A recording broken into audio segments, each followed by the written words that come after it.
Hi, and welcome to the Paper Chase, a CLE covering practical tips to help you write and respond to requests for production of documents, also called RFPs.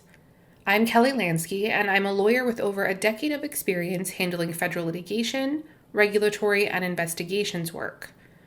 I also founded and run the Career Files, a business dedicated to helping young lawyers thrive in this profession by addressing professional development and other skills you don't necessarily learn in law school.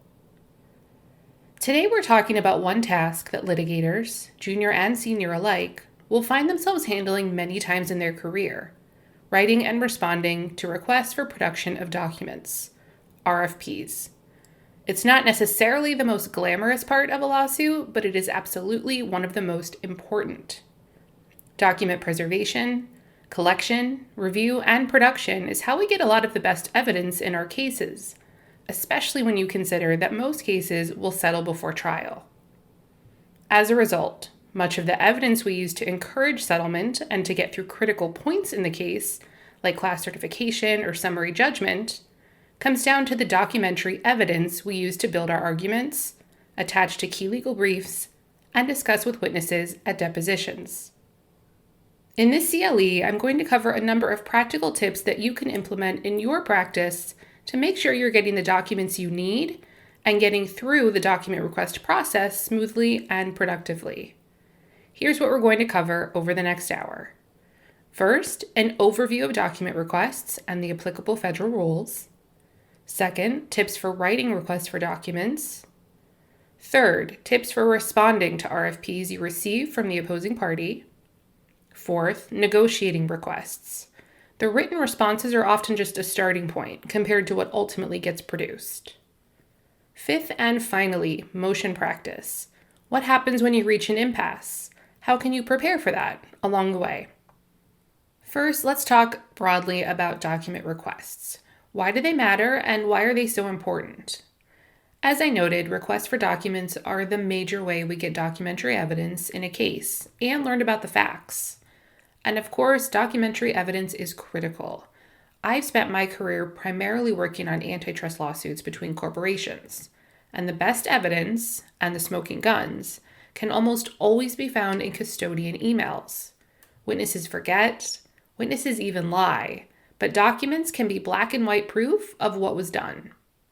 As a result, great documents can be used as deposition exhibits and brief exhibits in court filings, not only to build out the facts and build your case, but also to impeach witnesses at depositions or at trial if you get there.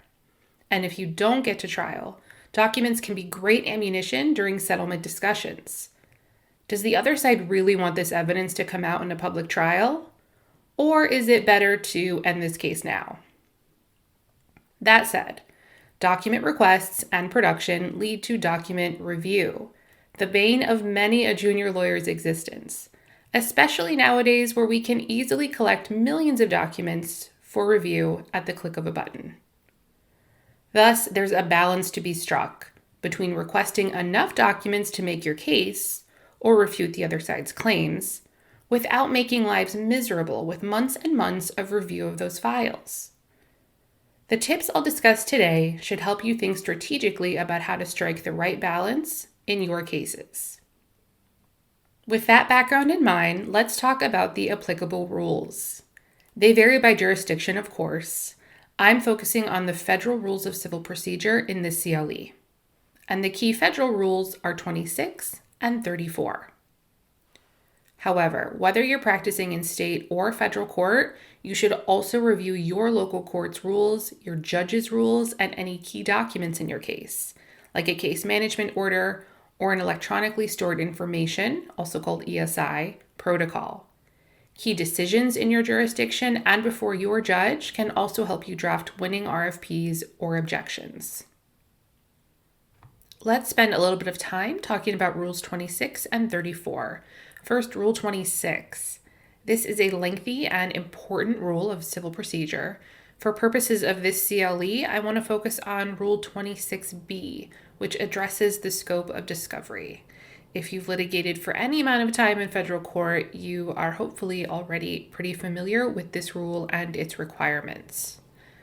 26B1 addresses the scope of discovery, and it states that parties may obtain discovery regarding any non-privileged matter that is relevant to any party's claim or defense and proportional to the needs of the case, considering the importance of the issues at stake in the action, the amount in controversy, the party's relative access to relevant information, the party's resources, the importance of the discovery in resolving the issues, and whether the burden or expense of the proposed discovery outweighs its likely benefit.